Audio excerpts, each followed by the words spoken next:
Hello, Scream Demons, and welcome to the Screams from the Basement podcast with Sam and Casey. I am one of your creepy co-hosts. I am Casey. I'm Sam, and let's get screaming. And returning to the basement as our first ever three-time guest, we're going to have to get jackets or something, is the producer of the Hell House LLC franchise, Joe Bandelli, who returns to returns to the show to talk about the first theatrically released film in the franchise, Hell House LLC Lineage. Hell House LLC Lineage is the climactic conclusion to the film series, which takes a traditional narrative structure instead of the traditional found footage that the series is known for, still providing fans with the same thrills and clown chills that they expect. Lineage hits theaters nationwide August 20th. Please welcome back to the show, Joe Bandelli. Joe, thanks for being here, man. Woo! Thank you for having me three times. Third time's a charm. That means this one's going to be the best. It's got to be the Yeah. best. As long as I don't mess up the intro again, yeah. Hey, I enjoyed it. you nailed it. As far as the people listening to the final episode, you nailed it, Sam. Nailed it. There we go. Well, thank you for. Joe, thank you for coming on. Well, this is going to be the best one because I realized I went back to our previous episodes and I realized there was a very key part of your work in the series we've never touched on that we will touch on in this one, finally. I don't know how we've never brought it up. But before we get to that, like we said in the intro, Hell House LLC Lineage, it takes a departure from the rest of the series. You guys move away from found footage towards traditional narrative. And as two people that have watched the movie, two fans of the series, Sam and I, we appreciate that a lot because now you're taking a different way to introduce scares and story into the series. So what was the creative discussion between yourself, Steven, on why you guys chose, hey, let's not do found footage for this one? Yeah, well, listen, I think initially from the start of the whole franchise, Steve has always written these, like his original version of the first Hell House LLC was a traditional narrative. And I think budgetary reasons was the reason why we switched it and moved it in the direction of found footage. And then obviously we wanted to continue the storyline and continue going with found footage. But I think part of the reason was when Steve was coming up with a lot of his scares, it just didn't make sense that the camera would be held by someone. And I mentioned this previously to you guys as well as to other people, but it's really hard. Like when you make a found footage movie has certain elements that make it easier to make it rather than a traditional narrative. There's a lot of things, especially when you're a younger filmmaker or a first-time filmmaker with a found footage movie, that you could potentially make some like growing pains, make mistakes along the way, like cinematography, production designs, things like that, that if you make some of those mistakes, they're kind of masked because the whole element of being a found footage movie is the realness and the rawness. So if you capture something that you're not supposed to, or it's like dark and you can't really see certain things, sometimes that helps with the scares and that helps with the allure and helps create the like creepy ambiance that we've sort of been able to build throughout the Abaddon Hotel and into the Carmichael Manor. So I think when Steve was originally coming up with scares for this one, he really wanted it to be traditional narrative, and he really wanted to move in a direction of challenging himself and seeing if we can kind of turn this from a found footage franchise into a sort of psychological franchise. And I'll be the first one to admit when he told me that I had some reservations on it because my whole thing was we both had talked about this being the last one, and we both had talked about this is kind of like the last time we are going to make a Hell House movie the way we are making these Hell House movies. I know Steve mentioned it would be the last. I've said it would be the last. You never say never with these kinds of things, but the thing is the way we have been making them, the super low budget, ultra low budget, him and I bringing on our own team and kind of making it ourselves, we can't really consistently continue to make high quality films at that type of style that we're doing. We have to sort of like get a little bit bigger budgets, kind of grow. We've been working together for over 10 years on this franchise. So I think it was more of a challenge for Steve creatively to see if he can kind of transition into that psychological with the scares.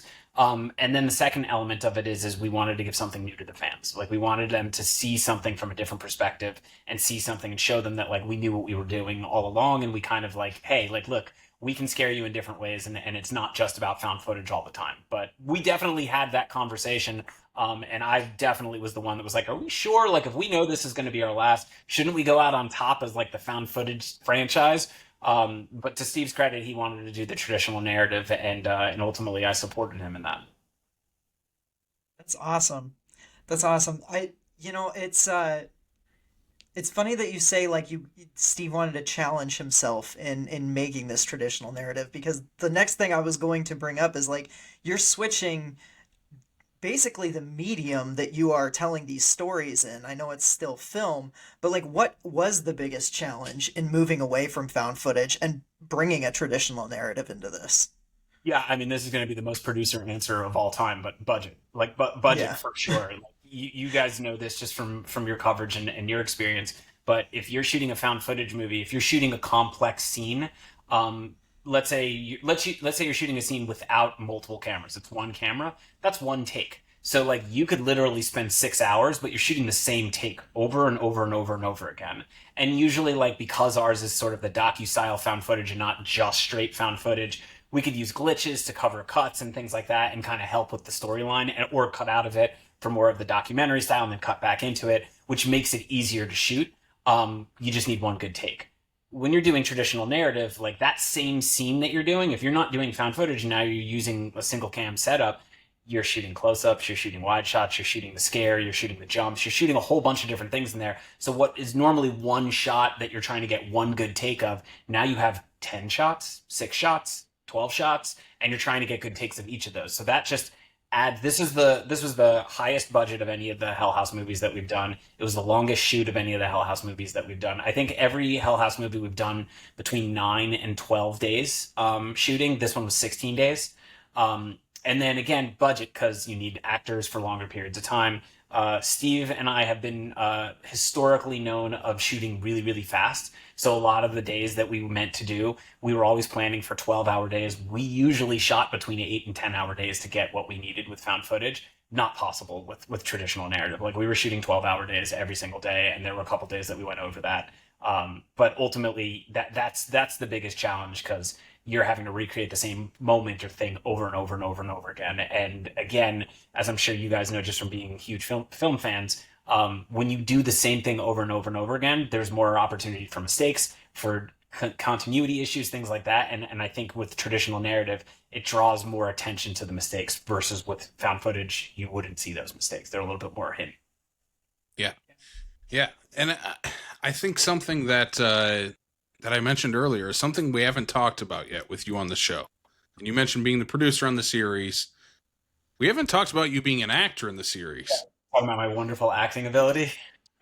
It's something we've never talked about somehow in your appearances on the show, that you play the Hell House clown. You're the clown in the series. So I got to ask a two-part question with this.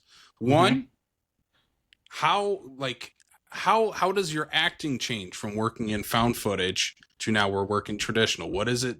What's different with you behind the mask working on the two different narrative types? Honestly, like, I mean, it's hard to answer that question because I grew up as an actor. I grew up in sketch comedy. I grew up working, like when I went to film school, it was literally like a coin toss of like, am I going to pursue the acting career or am I going to pursue the filmmaking career? And ultimately, I think I'm a better storyteller than I am an actor. Also, I cannot take anything seriously. So like, I'm the person that's always cracking up and breaking in scenes. But I think with the Hell House franchise, I actually, like, I'm sure you guys know this as well, but like I played 3 of the cameramen in the first 3 movies as well. Like I played the character Jonathan in the first one at the end of the movie with Diane. I played Malcolm with Brock Davies in the second one, and I play Louis with Vanessa in the third one. But in those movies, I was always intended to. We utilized our actors to shoot 90% of the stuff that we were doing. We always felt like that was more authentic. We always felt like you get a better performance when the actors have the cameras and are doing it versus having a cinematographer with actors behind them. So there were a couple sequences in all the movies that Steve was always like, this is a little bit more complex. Like, I don't know if I trust or can train an actor to hand them the camera and capture everything. And so that was the reason why those movies, I played a character in the movie who was a camera operator because we knew that there was a complex shot or something. And me being a filmmaker, I knew how to shoot it and I knew how to get it the way Steve wanted it. So that's why I was in the movie. And it became a running joke of like me being the cameraman that always dies.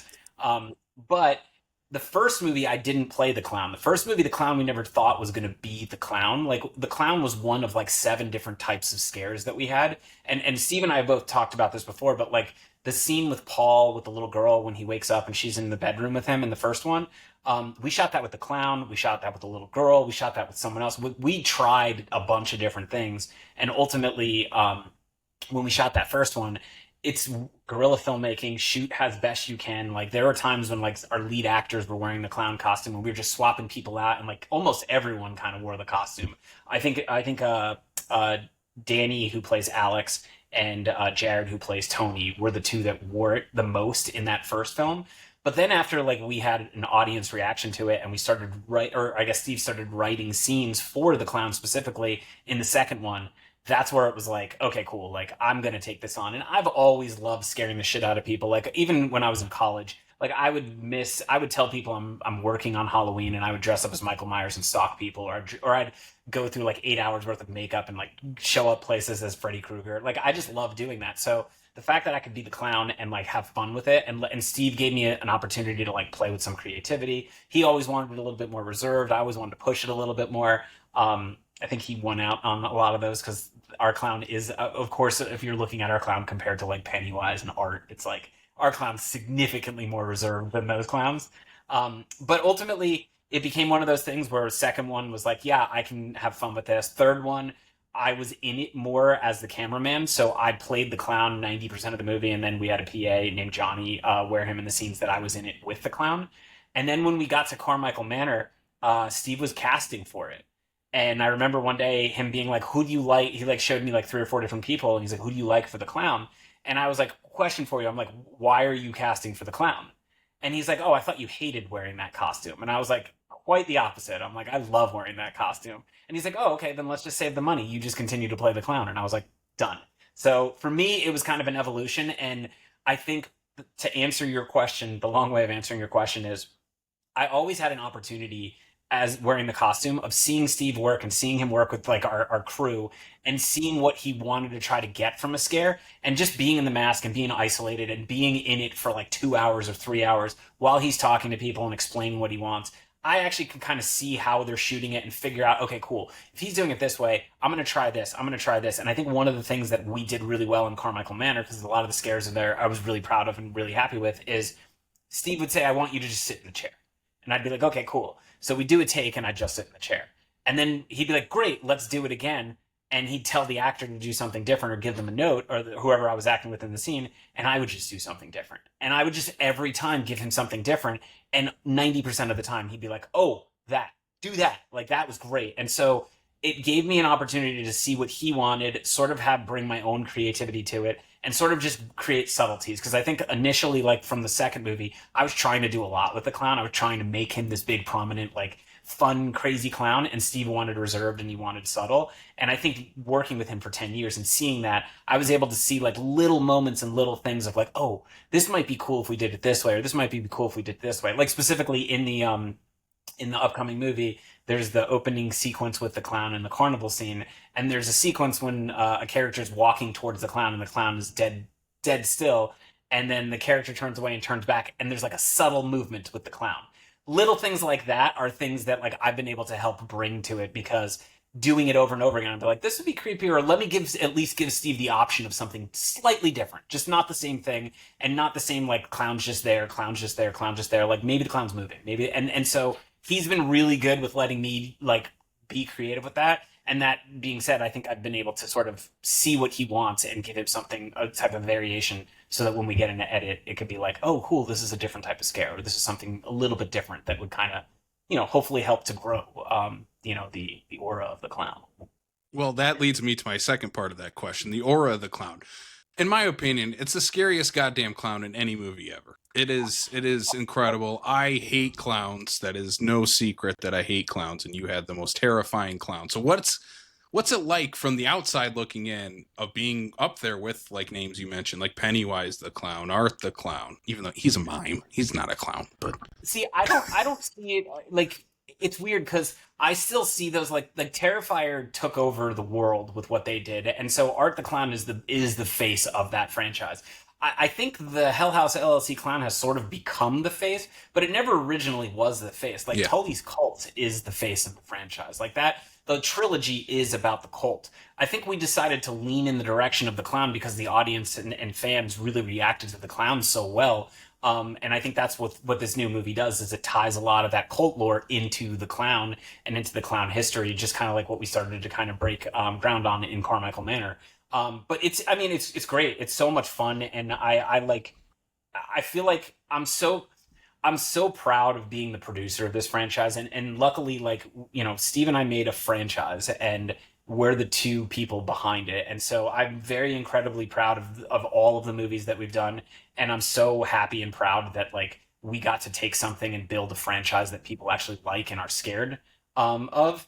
But wearing the suit and being that person, like you mentioned it before, people still don't realize that I'm the person who wears the clown suit, and I'm okay with that. Like I don't need to have the recognition of that. I think a lot of times people will be like, "Oh, you also played the clown," and it's like, yeah, it's a lot of fun. And I think overall, just like wearing the mask is just something that I get to like bring another element of like, you know, Steve and I are both filmmakers. We have a lot of tools in our tool chest. So this is just bringing another tool to the tool chest to hopefully make a better film and a better product.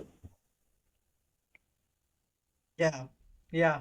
I love your thought process behind the clown because it like you and Steven having the kind of diametrically like opposed ideas of what you want the clown to be makes it so that it's more effective because when in those moments where the clown comes alive, like there's a scene where the clown just starts moving in this new one and it almost made me shit my pants. Like it freaked me out.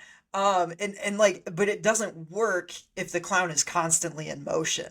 You know, like it only works because you're so reserved for most of the time. And then when you have those moments where you're moving, it's like that much more terrifying. And that's something that I don't think a lot of horror movies utilize. Like they don't utilize that balance of like the stationary and then the like blah, you Right. know? And I think one of the things that Steve always wanted to do with this, and I always agreed, was we tried to not do jump scares throughout the franchise. And we know there's some in there, but we really tried to stay away from jump scares. And I think reserving the clown and holding the clown back so that it's not this like in your face clown gives us those opportunities that 10 years later, now we're having a theatrical release. We can do a little bit of that with the clown. We can add some of those moments in to give you those like extra creepy moments where it's like, holy shit, I've been seeing this clown for a decade. The clown's never done that before. Like this is Yeah. something cool. And like that always is a good thing, especially if you're trying. You know, we've made again, we've made 4 movies over the course of 8 years, and now we're making our 5th, and this one's going to theatrical. So it's like not only with the traditional narrative, but we got to bring some new elements to it so that it does give something different, and it does like have that element. Like we're competing against, you know, I Knew What You Did Last Summer, Saw, you know, all of these like Megan. Like we're competing against these movies that have $30 million in marketing, that have like studio backing them, and we don't have it. Like our we have Terror Films working with us, who's been doing an incredible job on it, but like in essence it's like it's 2-person team that's been building everything out creatively, led by Steve, and then we have you know, a 6-person team at Terror Films that's helping us market this and spread the word. So we're competing against really big money and big things that are sort of set up for success. So we got to figure out ways to be creative and try to do things, even if subtle, just to kind of make it a little bit more interesting and hopefully gain more attention from other people and bring more people to the franchise. Yeah, what was the talks about moving to theatrical for this one? Obviously it will eventually, you know, end up on streaming as the other ones have, but what was hey, we're going out with, let's go out with the bang? Was that the kind of the Well, yeah, I mean, we always wanted to go out with a bang. The thing was, and I don't know if Steve and I both have mentioned this publicly a couple times, but basically, when we made Carmichael Manor, we actually had a limited theatrical release deal with Alamo Drafthouse, and so we were ready to release it. We got very fortunate. We were very lucky, and we were so excited for that. But around that time was when Taylor Swift announced the Eras tour coming to AMC's and all that stuff. And for the first time ever, AMC was acting, you know, as a distributor. So they went up and bought all the other theaters like Alamo Drafthouse, Marquee, Cinemark, all of them, and basically bought out those slots. And again, I'm not going to sit here and shit on Taylor Swift. Like, you guys know this. Like, as filmmakers, we've been trying to get people to theaters. Like, people keep trying to get people to theaters, and streaming is changing that and keeping people at home as opposed to putting them in theaters.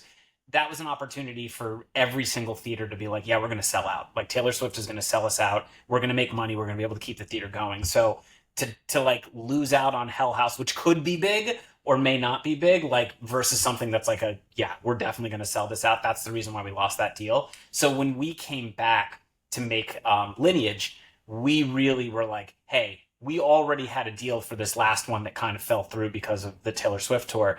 Like, can we, like, what are the chances? And when we were dealing with Terror Films and Joe Dane over there, he was like, I am 99% sure I can get some form of theatrical, whether it's a really limited one or like a full wide one. So I think when we had our deal with Carmichael Manor, it was like maybe 16 theaters. So we were always intending that, like, hey, this is going to be in some form of limited theatrical. I don't think we realized it was going to be in 600 to 800 theaters, and it was going to be in South America and the Caribbean and all that stuff.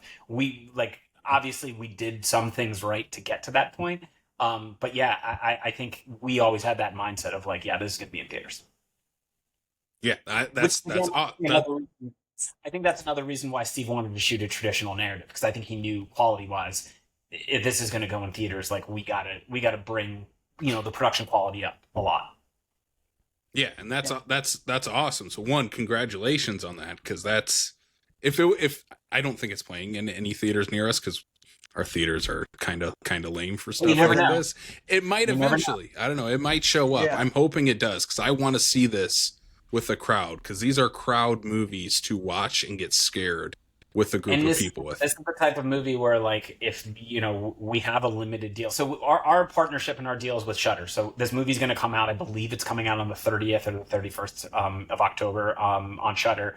But I think Shudder's been an amazing partner to us, and they allowed us to have the theatrical run. This is one of those things where, we have, I think, a week window of when it's being released. It's the same thing like in any other movie. Like, if people show up and people want to see the movie, it probably will get extended. If people don't show up, if it's just some people who come see it, we'll have that week, it'll go away, and then we'll be back on Shudder in October. So everyone go out and watch it. So get your asses to the theater. You went for Taylor Swift. You can go for Hell House. Yeah, exactly. So the cool thing about this too is it's, your conclusion, never say never, you might do more of these in a different type of way, sure. But like you've kind of tied all of these movies together with this one. What was it like getting to do that, getting to kind of pull from all these different locations and the different places that you've explored, and all of that lore, and just bringing it into one movie? Because I loved getting to hop from like Carmichael Manor to the house to like the site of the Abaddon and all that. Well, Steve has always breadcrumbed the shit out of these movies, and to the point that in the past I've been like, man, there's no, like, you're turning us into Lost. Like, there's no way pay off all of these things. So I was happy that he was able to bring it together. I mean, obviously you guys have seen it, so there are some things that don't get answered, and there are some cliffhangers on this, which is intentional. But I think ultimately it was cool because, working like with Elizabeth, who plays Vanessa Shepard, like, we got to bring her back, and Elizabeth we love. Like, Elizabeth she was the lead of Lake of Fire with us, and then we did 825 Forest Road, and she was in that with us. So an opportunity to bring her back into the franchise and have her lead this, like, we obviously wanted her. She's incredible. We love working with her. So it was a cool opportunity to like bring back like a big character from that original trilogy and bring them together with the Carmichael Manor, and then have this clown kind of fuck. Because like, when you think about Vanessa's character in Lake of Fire, she wasn't really stalked by the clown. She was more stalked by the cult and stalked by everything that was happening with Russell and Tully and all that kind of stuff. So to bring her into this world with the clown, now the clown coming to her and like stalking her and everything, and bringing it all kind of full circle to kind of make sense of everything, that was a lot of fun. And I think I've said this publicly a lot. Steve will keep breadcrumbing the shit out of this stuff, and I will always be the logic police and be like, maybe we toned it back just a little bit. But I think fortunately, he's been able to kind of see a world beyond one film, and it sort of created this universe that's sort of like I said, never say never. there's a world where we may not make another Hell House movie ever again, or a show or whatever, and there's a world where we can make something and it could be all set in the 70s and deal with the cult and deal with Tully and all of that kind of stuff. Like like him and I ping ponged ideas, and he has other stories and things that we could always go to if we ever wanted to. But like I said, I think this was like the way we wanted to conclude it. This is the way, I think, the way we make these movies, we wanted to sort of have some form of like satisfying ending for people. And also, I think we wanted to just kind of grow and sort of try new things. That's what the format was for. But I also know both of us are moving on. We're both writing new things. We're both working on directing new things, producing new things. So I think it's one of those things where like we really wanted to like be good to the fans and the people who supported us all the years. But we want to like continue to make other things and not just have to do the same thing over and over and over again and creatively challenge ourselves in our careers. And hopefully our fans join us for the ride that we're both going on. Yeah. I mean, so that leads me to, I don't want to transition out of Hell House, but I got to ask this question. What else are you guys working on, and what do you guys want to do outside of this? Obviously, you made 825 Forest Road that just came out earlier this year on Shudder, right? That's on Shudder. Yeah. That was Steve's first narrative. Yeah. So you guys have done stuff, obviously, and we had you on last time to talk about another Cabin in the Woods movie. So what's kind of the game plan going forward for both of you? So Steve is working on another film that I think he's in pre-production on. He and I both are sort of taking a stab at writing and directing two separate things. So he's working on a movie right now that I think is hoping to come out next year.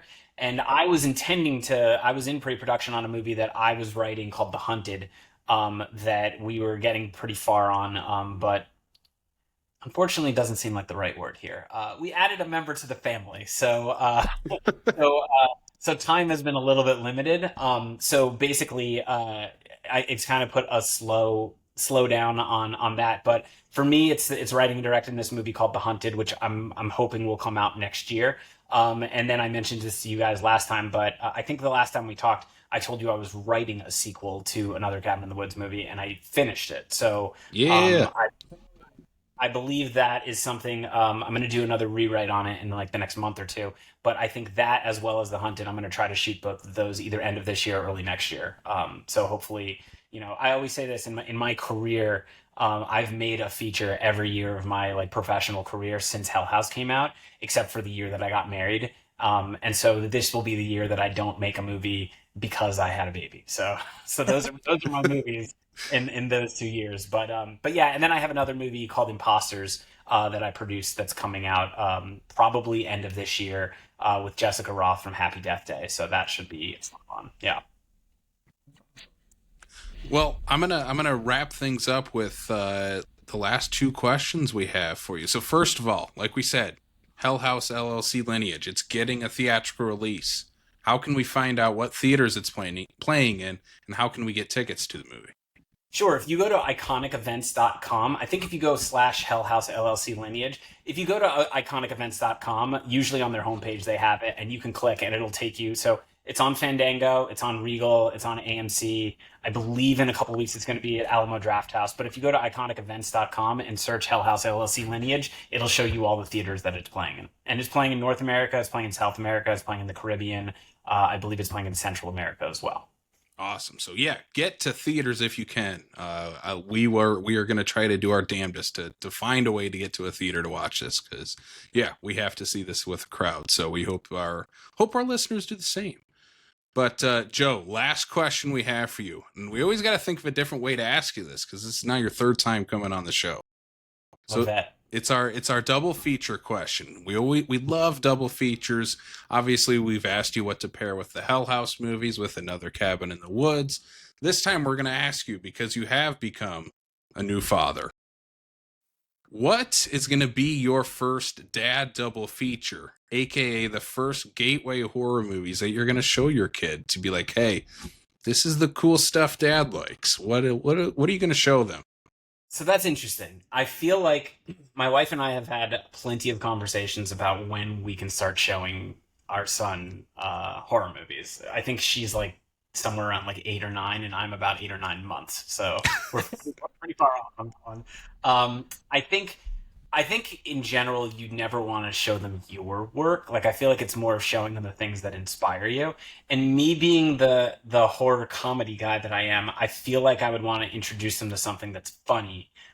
Because I have a lot of friends who have kids that are love horror movies. And the way I've been told it works is if you expose them to it younger and you bring them into the world and show them like special effects and it's fake and it's not real and all that kind of stuff, you will have a better chance than if you scare the shit out of them, because then they won't want to watch it. So I feel like what I probably will wind up doing is showing them something like Shaun of the Dead. And I know I brought that up before because Shaun of the Dead is one of my favorite movies of all time. But I feel like that would be a funny one to kind of bring them into it. But then I think, man, I don't know. There's a movie that came out last year. You guys probably saw it, that really stuck with me. It's called Oddity. Did you guys see Oddity? Oh yeah. Yeah. So Yeah, that movie rules. Oddity's a really good one to show the creepy world of what I'm trying to do in my career. But I feel like if I had to be true to my roots, it would probably be Scream or Nightmare on Elm Street. Yeah. Hell yeah.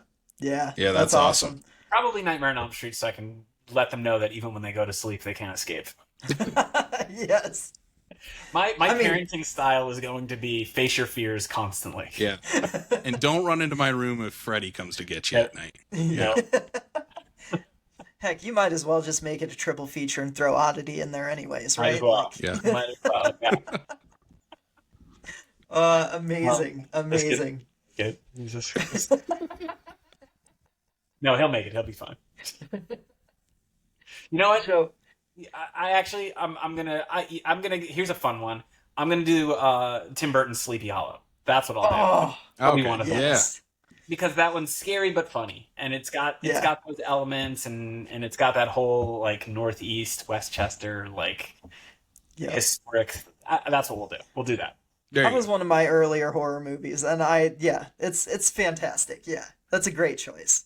Thank you. It's a great choice. Your child will be scared of Christopher Walken forever, though. But yeah, which he should. Yeah. Well, Joe, thank you so much for coming on and taking time away from being a dad for a little while to talk about the latest Hell House movie. Everyone, go check it out again. But Joe, thank you so much for coming on, being our first 3-time guest. Thank you guys for having me. It's always a pleasure. I appreciate you guys watching, talking, and yeah, go see the movie in theaters.